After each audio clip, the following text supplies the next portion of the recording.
Welcome everyone to Unit O, which will be covering adapting your website for mobile devices. As you all know that in the IT world, whenever you put something out, one of the most important things you need to remember is you have to be able to support that device or that application or that coding. So this week we're going to be looking at how mobile access is growing quickly in, the world in whole. And this makes support for such devices an increasingly central part of web development. Now, although many of your smartphones and other of your mobile devices enable you to be able to view and navigate standard websites, optimizing web pages for mobile users can make those pages much more usable on the small screens of those devices. So as we're working through this unit, we will be implementing several different techniques to the Lakeland Beds or Lakeland Reads Bed and Breakfast website that we've been working on over the last several weeks. We will implement several of those techniques for use on mobile devices. Now, the explosion of the growth of mobile devices out into the market, into the everyday person's hands, has increased situations where the potential audience of a website can access its content. The growing capacity of handheld devices, including mobile phones, to access the web has made the web available to people who were previously unable to access it using a computer.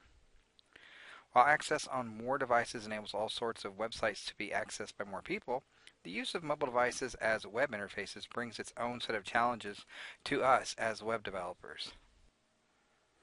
Now we must ensure that our websites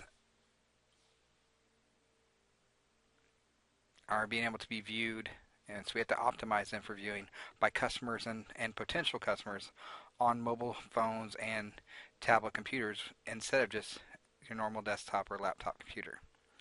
So we're going to look at how to review special requirements for mobile devices bringing to web viewing.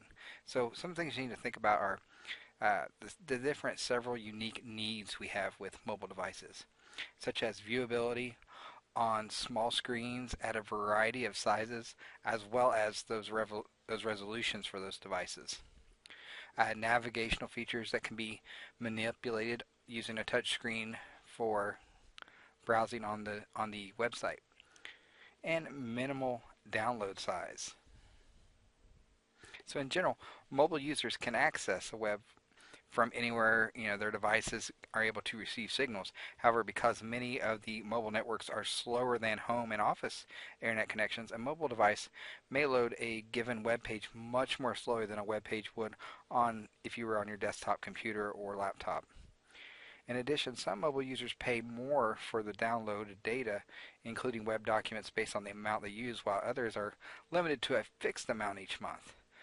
Therefore, to ensure that mobile users can view your pages as quickly as possible and don't experience your site as a drain on their data allowances, it's important for us to make sure that we minimize the file sizes of web pages delivered to those mobile users, including minimizing the use of file sizes of images and other related documents or other elements of our pages.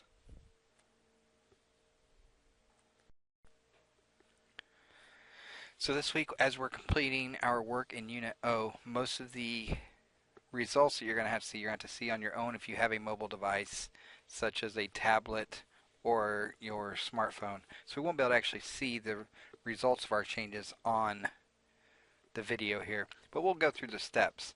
So here are some of the objectives we're going to be completing as we're working through Unit O this week on getting your websites adapted for mobile devices. We've already talked a little about evaluating design for mobile devices.